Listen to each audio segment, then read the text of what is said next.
Bonjour. Aujourd'hui, alors je vous présente un livre, mais je vais vous raconter l'histoire parce que c'est assez drôle. En fait, je voulais pas le lire ce livre.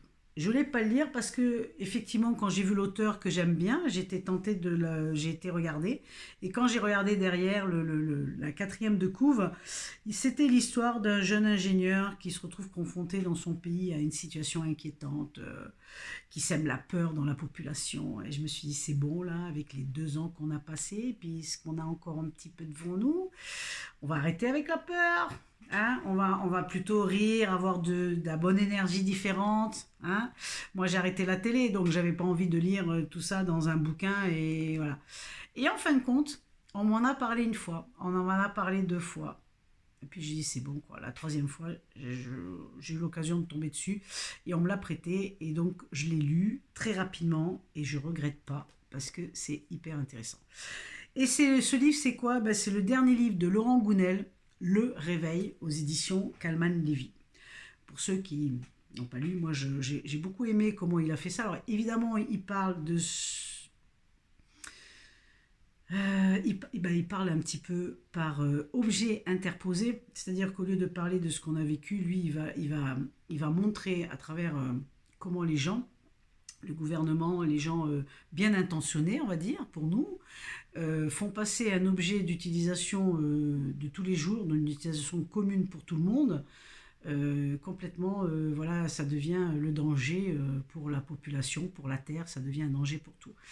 Et donc à travers ce livre et à travers l'histoire de ces 2 jeunes, donc il y en a un qui vit à Paris qui est ingénieur, et il est ami avec un autre qui est en Grèce et qui est philosophe. C'est très drôle parce que la Grèce, la philosophie, bref, c'est un petit clin d'œil. Et donc ces 2 jeunes communiquent, sont en lien, et évidemment ce qui se vit à Paris ne se vit pas en Grèce, et les 2 amis vont être un petit peu confrontés à des non-compréhensions, on va dire. C'est vraiment ce qu'on a vécu pendant 2 ans avec, voilà, avec ce qui est arrivé, vous savez de quoi je parle. Donc c'est intéressant parce qu'on a cet ingénieur qui, lui, pour lui, ça paraît normal de suivre le mouvement parce que c'est pour la planète, etc. Et puis le philosophe de l'autre côté en Grèce qui dit mais comment tu n'arrives pas à comprendre que c'est de la manipulation et...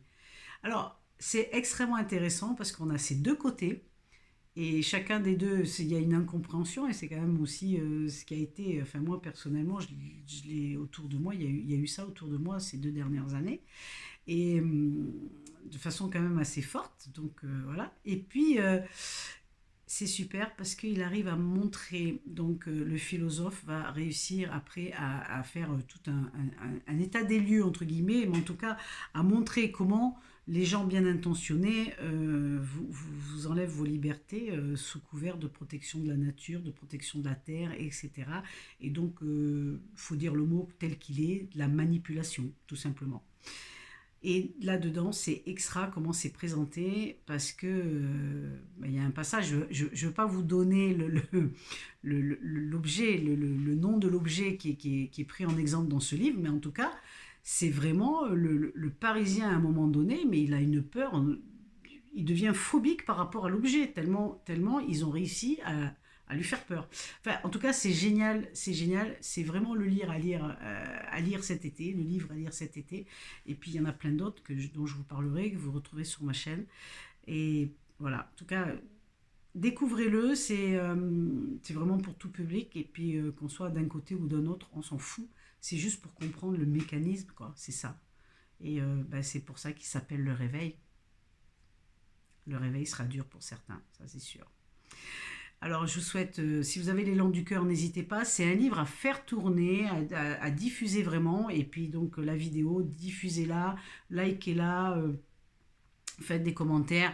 Suivez votre élan du cœur, comme je vous dis toujours, parce que lui ne se trompe jamais.